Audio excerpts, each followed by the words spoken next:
Dear students, I am P. Tamilarasi, Assistant Professor and Head, EMG Yadava Women's College, Madurai.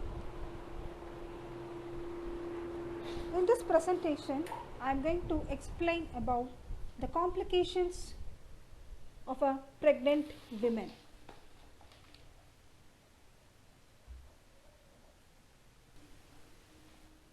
The complications of a pregnant woman are anemia, constipation, edema, pregnancy-induced hypertension, gestational diabetes mellitus, nausea and vomiting, heartburn and acidity.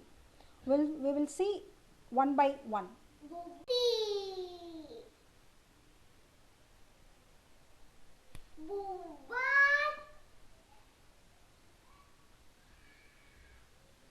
The first complication was anemia.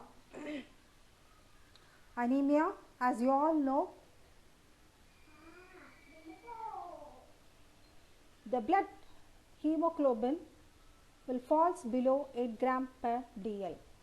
So the normal hemoglobin level for a woman is above 12 grams per dl. So in pregnant women, due to poor absorption of iron and due to deficiency of iron, it leads to anemia. So in this case, the hemoglobin level of a pregnant woman falls below 8 gram per dl. In severe anemia in pregnant women, it increases the maternal morbidity and mortality.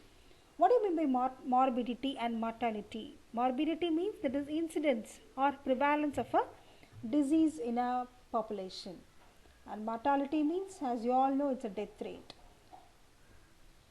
So in pregnant women, due to this complications of anemia, this may worsen and this may increases, that is the maternal morbidity and mortality will increase, and the pregnant women will prone to get urinary infections due to the complication anemia. So in the presence of anemia plus that is urinary infections of a pregnant women could also be the cause of the birth of low birth weight infant. So as you all know, the birth of an infant baby should be 3 kgs, the normal birth weight of a baby. So in anemia affected pregnant women will give birth to low birth weight infant. So in order to prevent this condition, our PHC or ICDS, PHC means that is primary health centers, ICDS means that is integrated child development service, will distribute that is 60 milligram of elemental iron and 500 microgram of folic acid per day, especially in the last trimester of pregnancy, to prevent anemia. And in some women may suffer from that is megaloblastic anemia, that is the size of a nucleus will be larger, and this is also it's a type of anemia.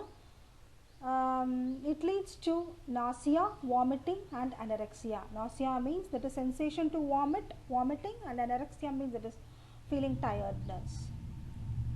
And then recommended therapeutic dose to prevent this anemia was that is 1 tablet of iron will be given for a pregnant woman thrice daily for 100 days.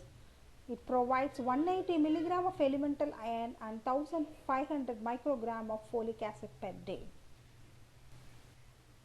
So apart from the therapeutic dose, that is anemia can be prevented by the intake of iron rich foods. So the sources of iron rich foods are given in this slide, that is all the green leafy vegetables. It is rich in iron. So we can prevent anemia by having these kind of green leafy vegetables in our regular diet. Other important iron rich sources of food are cereals. In cereals, wheat, ragi, jowar, bajra, rice flakes are rich in iron, and pulses, jaggery, curry leaves and dry sundakai was rich in iron. Next, vitamin C, it promotes the absorption of iron. So, for the complete absorption of iron in our body, vitamin C is an important component for the complete absorption. So, the vitamin C rich foods are all citrus fruits, and then orange and yellow colored fruits are rich in vitamin C. There is amla, lemon, orange, guava, mango are rich in iron, which increases, but enhances the absorption of iron in a body. So, the pregnant women should consume all these kind of fruits and vegetables in order to prevent anemia during their pregnancy period.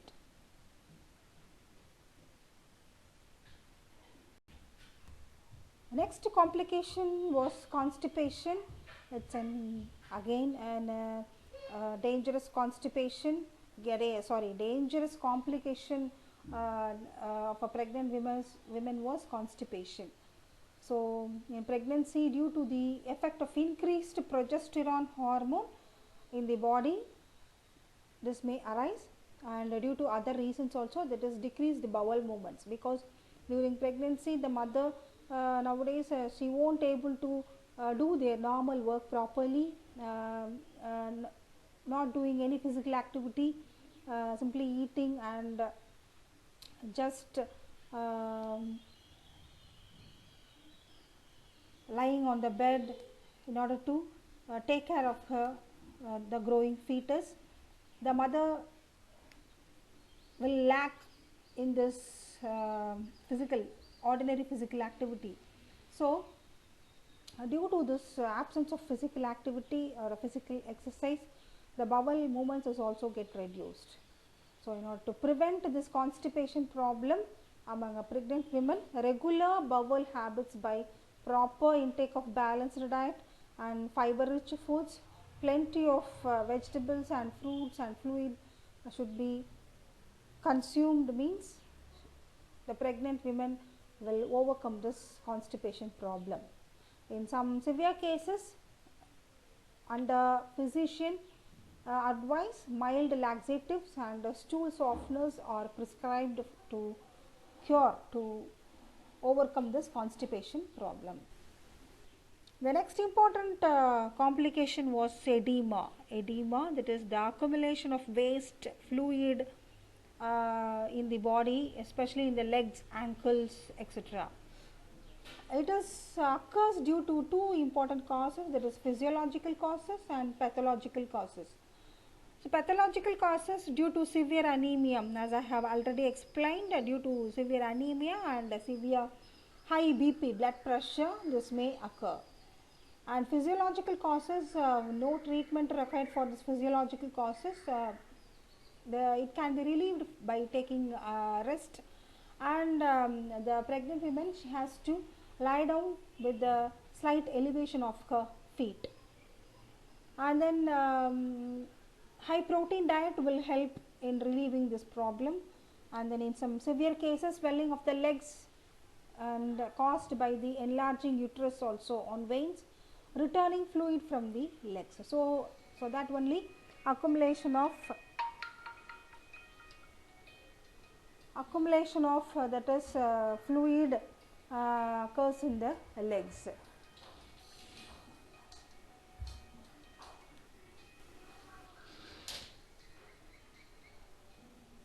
The next important complication was pregnancy induced hypertension. Pregnancy induced hypertension seen in 10 to 20% of all pregnant women in India. So, it included gestational hypertension, that is pre-eclampsia and eclampsia. That is, pre-eclampsia means the toxemia of pregnancy, that is, it is characterized by hypertension, proteinuria, that is edema. And then eclampsia means that is convulsions or coma occurs in pregnant women, and it is associated with hypertension, edema and proteinuria. And then hypertension develops as a result of the gravid state of the uterus. So, Due to this condition, due to the enlargement of the uterus, this high blood pressure will increases. Associated with increased maternal mortality related to intrauterine growth retardation and premature delivery, prenatal asphyxia will may develop. Okay, so maternal mortality I have already informed, that is incidence or prevalence of disease, and then growth retardation has occurred, and then premature delivery. In some cases there is premature delivery, means that is delivery occurs in the 7th month itself. Okay, and then prenatal asphyxia. Prenatal means that is perinatal means that is shortly before and after birth, from the 20th to 29th week of gestation to 1 to 4 weeks after birth. This period is called as perinatal. Some cases the baby may suffer from, that is respiratory problem, that is respiratory failure in the newborn will occur due to this complication, pregnancy induced hypertension. Next, preeclampsia, that is means development of hypertension, that is high BP increases, that is 140 to 90 mm of mercury or more with proteinuria, that is excess of protein was excreted out in the urine. That is this generally this may occur after the 20th week of pregnancy. It shows the signs and symptoms. And then what are the other complications of this pregnancy induced hypertension was swelling over the ankles and feet, and then headache normally occurs, and then rapid weight gain is also